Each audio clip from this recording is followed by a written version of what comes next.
السلام علیکم ورحمۃ اللہ وبرکاتہ. اما بعد فاعوذ باللہ من الشیطان الرجیم. بسم اللہ کیا حال ہے آپ لوگوں کا؟ رب اشرح لي صدری ويسر لي نحمده امری ونصلي على رسوله الكريم اما بعد فاعوذ باللہ من الشیطان الرجیم. بسم اللہ الرحمن الرحیم. رب اشرح لي صدری ويسر لي امری واحلل عقدۃ من لسانی یفقهوا قولی. آج ہم پڑھیں گے کہ جادو اور نظر بد لگنے کی وجوہات کیا ہیں، کیا ریزنز ہوتی ہیں، کیوں ایسا ہو جاتا ہے انسانوں کے ساتھ.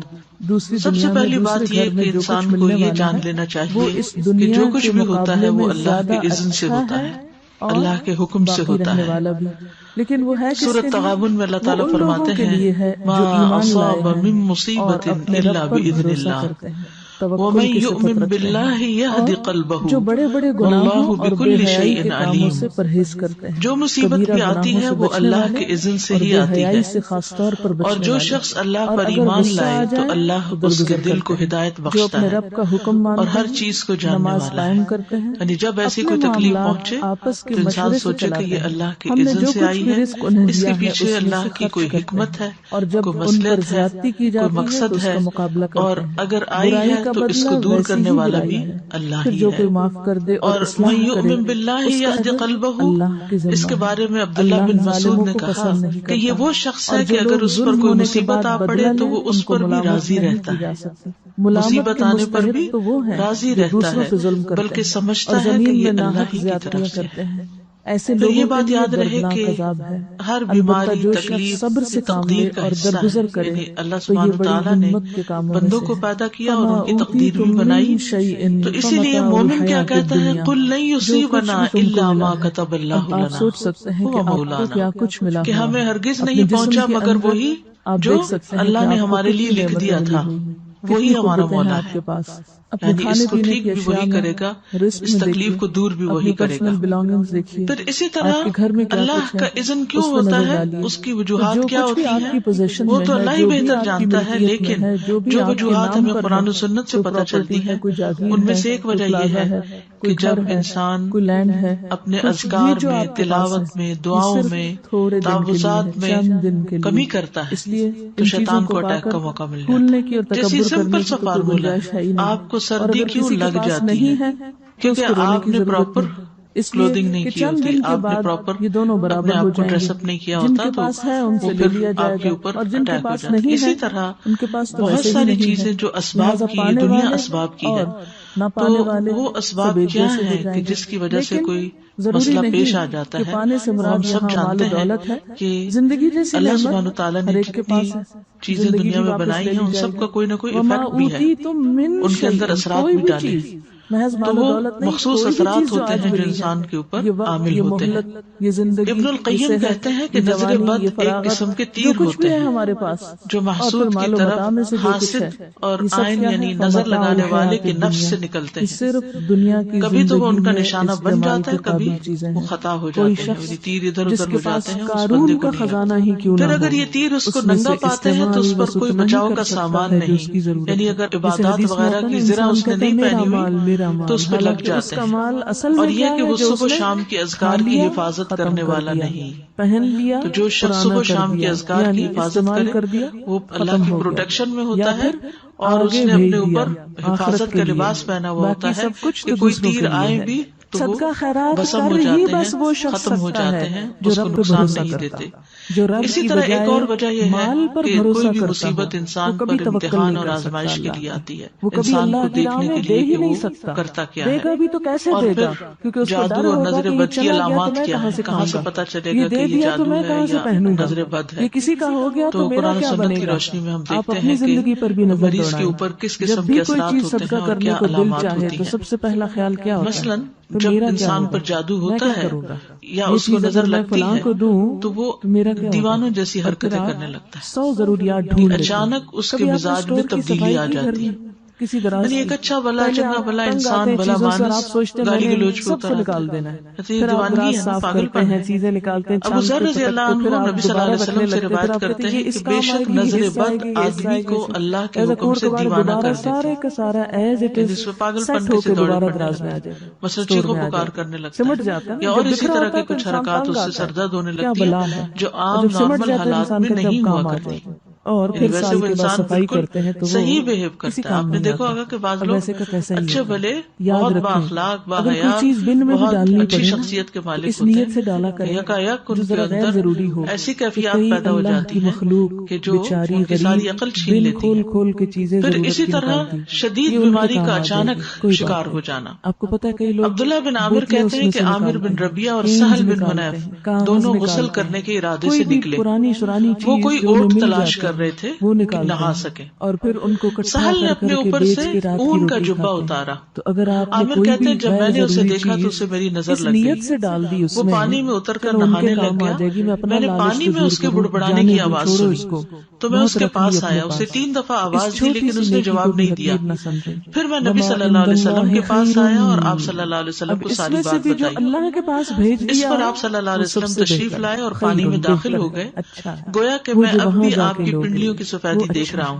آپ نے اس کے سینے پر 3 دفعہ ہاتھ مارا اور پھر یہ دعا دی، اللہم اذہب سب سے اچھی چیزیں ہیں تو بھی ان کو بقا نہیں، کوئی ٹوٹ جاتی ہے، اللہ اس کی گرمی اور سردی اور بیماری اور لاغری دور کر دے، گم ہو جاتی ہے. پھر آپ صلی اللہ علیہ وسلم کھڑے ہوئے اور فرمایا جب کسی کو اپنے بھائی کا وجود یا کوئی مال پسند آئے، یعنی اس کی شکل اچھی لگ رہی جیسے دلہن وغیرہ کو دیکھتے ہیں، ویسے ہی کبھی کوئی شخص بہت ہی پیارا لگ رہا ہوتا ہے تو اس کے لیے برکت کی دعا کر دے، کیونکہ نظر لگ جانا برحق ہے. اب یہ خاص نظر کی دعا ہے، یہ آپ کو یاد ہونی چاہیے. اب بچہ مثلاً بہت رو رہا ہے، کوئی بھی انیوژل سمٹمز ہے اور آپ کو فیل ہو رہا ہے کہ اس کو کوئی اچانک کی بیماری لگ گئی ہے، تو اس صورت میں یہ دعا بہت فائدہ مند ہے، کیونکہ یہ نبی صلی اللہ علیہ وسلم نے پڑھی، اور نبی صلی اللہ علیہ وسلم کا کسی دعا کو پڑھنا جو ہے کوئی معمولی عمل نہیں ہے. آپ کہاں سے پڑھتے تھے؟ آپ کو جو کچھ ملتا تھا وہ وحی الہی سے ملتا تھا. جو یاد رکھنے کی اللہم اذہب عنہ حرہا وبردہا وصبہا. اے اللہ اس سے دور کر دے اس کی گرمی، یعنی اگر نگاہوں کی گرمی اس کے اندر آئی ہے تو وہ دور کر دے، اور سردی اور بیماری اور لاغری. وصبہا، وصب کہتے ہیں تھکاوٹ اور لاغری. اور طرح جیتے، پھر اسی طرح چہرے پر دھبے پڑنا، یہ بھی نظر لگنے کی علامت ہوتی ہے. چھائیاں وغیرہ پڑنا جو ہوتا ہے، مختلف راہ پر لے جاتی ہے. پھر بچوں کا بلا وجہ روتے رہنا. عائشہ رضی اللہ تعالیٰ عنہا سے مروی ہے، وہ کہتی ہیں کہ ایک مرتبہ نبی صلی اللہ علیہ وسلم تشریف لائے تو ایک بچے کے رونے کی آواز سنی. آپ نے فرمایا تمہارا یہ بچہ کیوں رو رہا ہے؟ ایمان کا تو ایک ہوتا ہے نا تھوڑا بہت روئے، اب اس کو بہلائے وہ بہل جاتا ہے، دودھ پلائے پینے لگ جاتا ہے، جنم دیتا ہے. لیکن ہو سکتا ہے کہ آپ میں سے جن لوگوں نے بچے پالے ہیں انہیں یاد ہوگا کوئی نہ کوئی ایسا واقعہ کہ بچے نے جو رونا شروع کیا، آپ دودھ پلا رہے ہیں تو دودھ نہیں پی رہا، کھڑے ہو رہے ہیں، لیٹ رہے ہیں، بہلا رہے ہیں، چھنچنے جھنجھنے سب کام کر لیے، لیکن بچہ ہے کہ چپ بھی نہیں کر رہا ہے. وہ ساری چیزیں جن سے وہ آسانی سے بہل جاتا ہے ان سے وہ بہل کے نہیں دے رہا. تو یہ بھی کس چیز کی علامت ہے؟ نظر کی. کیا دلیل ہے کہ یہ نظر کی علامت ہے؟ کیونکہ نبی صلی اللہ علیہ وسلم نے اس ماں کو جس کا بچہ روئے چلے جا رہا تھا چپ نہیں کر رہا، آپ نے فرمایا کیا تم نے اس کو نظر بد کا دم نہیں کرایا؟ تو ماؤں کو بچے پالنے کے لیے بہت ضروری ہے کہ یہ تعلیم دی جائے کہ اگر بچے میں انیوژل سمٹمس ہوں تو پھر اس کے اوپر وہ خود دم کرے، کیونکہ کتنے دن کسی کے پاس لے جایا جا سکتا ہے اور کتنے دن کوئی ہماری خدمت کر سکتا ہے. تو اس سلسلے میں اس علم کا ہونا ضروری ہے. کسی کے بار بار بھی لگتی رہتی ہے، کیونکہ بعض اوقات ہوتا ہے ماں ہی کی لگ جاتی ہے، ماں ہی کو پیار بڑا آ جاتا ہے اپنے بچے پر، ہوتا ہے نا بعض اوقات دل کلکاریاں سے لینے لگتا ہے. تو وہ جو اندر ایک جوش جذبہ یا ایک جذبات پیدا ہوتے ہیں وہ بعض اوقات نکل کے پھر دوسرے کے اوپر جا کے پڑتے ہیں تو وہ کمزور بچے کے اوپر اثر ہو جاتا ہے اس کا. تو پھر جب ماں کو کو ذرا سا بھی محسوس ہو کہ ایسا کچھ ہوا ہے اور فوراً خود ہی دعا پڑھے. میرا بیٹا بہت چھوٹی ہے، مایوسیوں کے اندھیرے میں نہیں رہتا، اللہ تعالیٰ اس کو مایوسیوں کے اندھیرے میں نہیں چھوڑتا. یعنی ایمان میں آنا بذات خود ایک نور کا پانا ہے. تو اچانک کیا ہوا کہ کچھ عرصے کے بعد وہ جب نماز پڑھنے راستہ اس کو نظر آ جاتا ہے تو وہ اس کے اوپر چل پڑتا ہے. یخرجہم من الظلمات الی النور.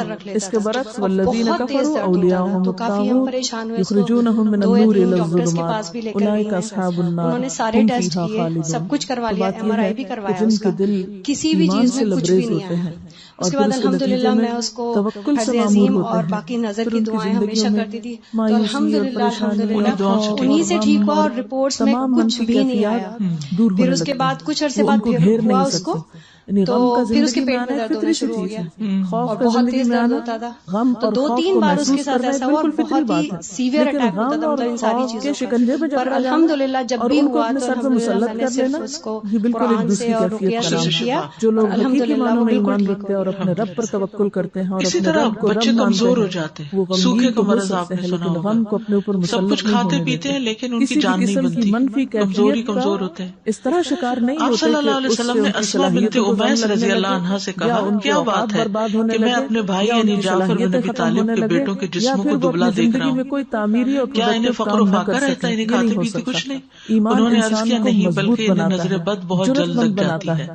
اور حالات آپ صلی اللہ علیہ وسلم نے فرمایا انہیں دم کرو. انہوں نے آپ کے سامنے چند کلمات پیش کیے تو آپ نے فرمایا انہیں دم کرو، یعنی انہوں نے دم کے کلمات کچھ بتائے. تو اس میں آپ دیکھیے کہ ایک تو مصنون دم ہے ہی، لیکن بعض اوقات کوئی شخص آپ کو کوئی آیت بتا دیتا ہے کہ یہ پڑھ کے دم کرو، یا کوئی اور اس طرح کے الفاظ بتا دیتا ہے. تو ہمیشہ یہ چیک کریں کہ اگر ان کے اندر کوئی شرکیہ بات نہیں تو وہ بھی پڑھ کے دم کیا جا سکتا ہے.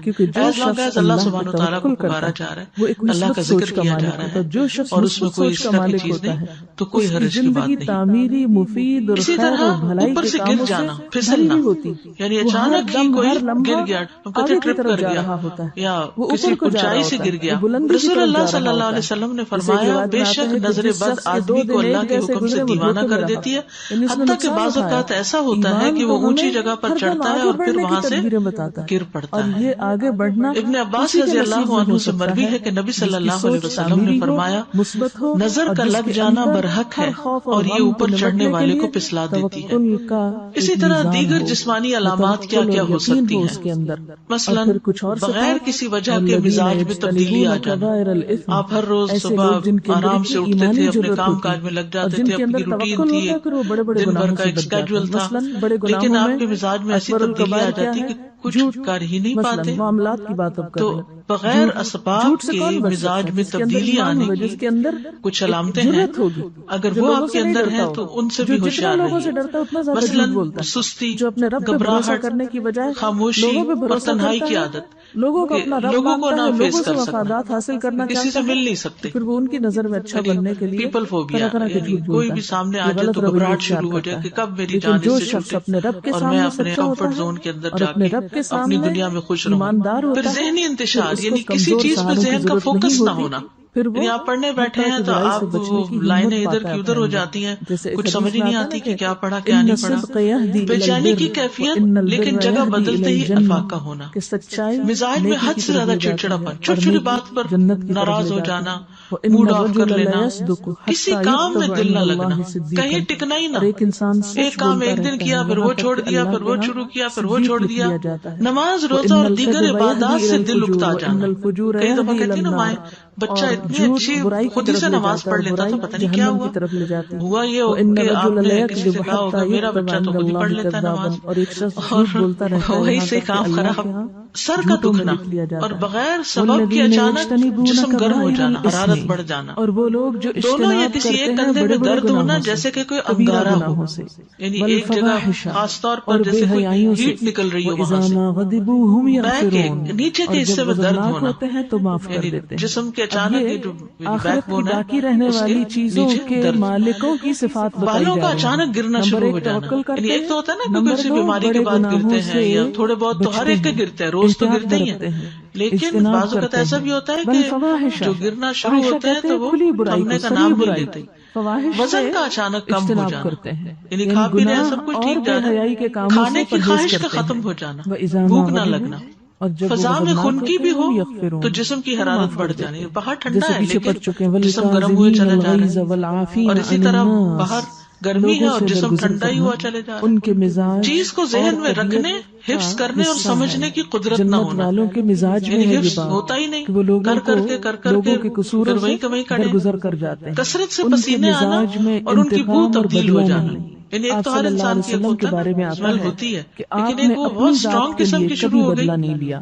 جلد پر تھوڑے پھنسیوں کا خارش کا ظاہر ہونا یا چیونٹیوں کے رینگنے کا احساس ہونا, جیسے کچھ چل رہا ہے جسم پر. نیند کا کم آنا اور زیادہ تر لحاظ رکھتے تھے, انسومنیا آپ نے حد بھی جاری کی, سزا بھی بعض اوقات دورے کی کیفیت کے دوران گردن ٹیڑھی ہو جانا, ڈراؤنے خواب آنا, کیونکہ وہ بیداری میں بھی چیخو پکار کی آوازیں سنائی دینا, علیحدگی اور تنہائی نکلنا شروع ہو جاتے ہیں, ذہنی ایمان اور توکل کے بغیر گھر والوں, دوست, رشتہ داروں سے معاملات بے سبب خراب ہونا, دوسروں کے جس کے ساتھ معاملہ کیا وہیں گڑبڑ ہو گئی. کبائر میں رونے کی خواہش کرنا یا ہمیشہ روتے ہی جانا, دھوکہ, رونے کو بہت دل چاہتا. تو یہ عوارض جو ہیں یہ بیماریاں ہیں اور بیماریوں کی علامات ہیں. ان میں نفسیاتی, روحانی, جسمانی سبھی اکٹھے ہو سکتے ہیں, یعنی جسمانی بھی, روحانی, نفسیاتی, یہ سارے مل بھی جاتے ہیں بعض اوقات. جیسے اگر بنیادی بات آپ یاد رکھیں کہ کبھی جسم میں تکلیف شروع ہوتی ہے اور وہ روح پہ جا پڑتی ہے اور وہ روحانی بیماری بن جاتی ہے, اور کبھی روح پر کوئی چیز آتی ہے اور وہ جسم کی طرح منتقل ہو کے جسمانی درد ہے, جسمانی تکلیف ہے لیکن سبب روحانی ہے. اسی طرح کچھ غیر معمولی علامات نظر آنا, ٹھیک ہے, اس سے بڑی برائی ان میں خون کے چینٹے گرنا, طے شدہ کپڑوں کو کٹا ہوا پانا, خاوند یا بیوی کو ایک دوسرے میں کشش ختم ہو جانا, ینگ ہے, جوان ہے, لیکن یہ نارملٹی ہے نا کہ ہسبینڈ کو وائف کی ضرورت ہی نہ رہے. پھر اسی طرح آپس میں بلا وجہ شکوک و شبہات پیدا ہو جانا, ایک دوسرے کا ٹرسٹ ختم ہو جانا, خاوند یا بیوی کو ایک دوسرے کی شکل بدصورت دکھائی دینا. تو ایسا شخص. تیسری بات مال سے متعلق کچھ علامات, جو کرنا کر لو, میں تو یہی کروں گا. مال میں برکت نہ ہونا, اچانک نقصان ہونا, جسے نظر لگی ہوئی ہو وہ کام سے نفرت کرتا ہے, باوجود قدرت ہونے کے رزق تلاش کرنے سے روگردانی کرتا ہے, یہ کوشش ہی نہیں کرتا. اور تمہیں ڈر لگے لوگوں پر تہمت لگانا کہ لوگ مجھے گھورتے ہیں اور لوگوں کی وجہ سے میں ناکام ہوں, دوسرے لوگوں کو بلیم کرتے رہنا, اور یہ بھی ایک نارمل رویہ نہیں ہوتا نا. انسان اپنے نقصان یا اپنے ناکامی کی ریزن صرف دوسروں کو دیکھ کر مطمئن نہیں ہو سکتا, اس کو خود بھی رسپانسبلٹی لینی چاہیے. لیکن وہ شخص کنونسڈ ہوتا ہے کہ نہیں, دوسروں کی وجہ سے ہی میں ناکام ہوں, میرا اپنا کوئی قصور نہیں.